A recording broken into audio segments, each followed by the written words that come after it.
नागेन्द्रहाराय त्रिलोचनाय भस्माङ्गरागाय महेश्वराय नित्याश्रिताय दिगम्बराय तस्मै नकाराय नमः शिवाय मन्दाकिनी सलिलचन्दनचूडाय मन्देश्वर पथनाथ महेश्वराय मन्दारपुष्पभूषुभूषिताय तस्मै मकाराय नमः शिवाय शिवाय गौरी वन्दनाभ्यङ्ग श्रीयाय दक्षिणनाथकाय किरीलकण्ठाय विश्वध्वजाय तस्मै शिकाराय नमः शिवाय वशिष्ठ कुम्भो गौतमार्य मुनिदेवातिशेखराय चन्द्र विश्वा नलोचनाय तस्मै बकाराय नमः शिवाय यक्षरूपाय जटाधराय पिनाकहस्ताय सनातनाय दिव्याय देवाय दिगम्बराय तस्मै एकाराय नमः शिवाय त्रिजनं त्रिगुणाकारं त्रिनेत्रं चतुर्दायकं त्रिजन्म पापसंहारं बेलपत्र शिवार्पणम् ओम नमः शिवाय ओम नमः शिवाय ओम नमः शिवाय ओम नमः शिवाय ओम नमः शिवाय ओम नमः शिवाय।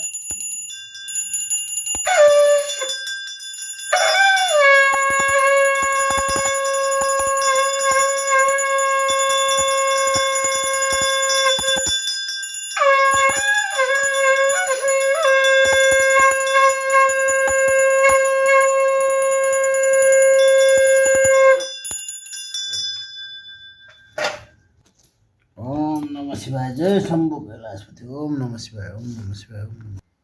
नमस्कार।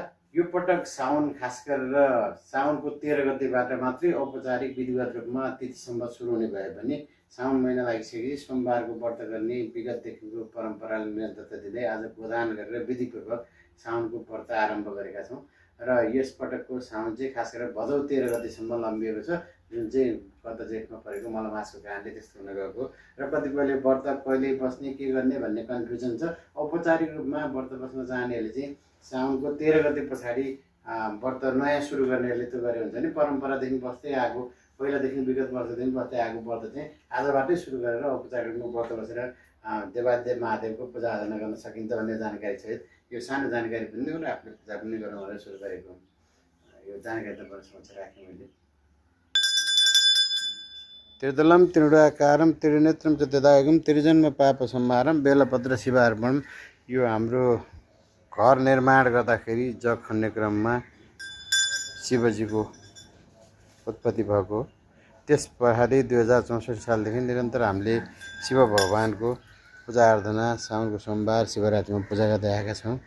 यसले निकै राम्रो पनि भएको छ, शिवको रूपमा स्थापित गरेर हामीले पूजा गरेका छौँ र आज साउनको सोमबार पनि शिवको पूजा आराधनामा हामी लागेका छौँ। त्रिजलं त्रिगुणाकारं त्रिनेत्रं चतुर्दायकं त्रिजन्म पाप संहारं बेलपत्र शिवार्पणम्। ओम नमः शिवाय।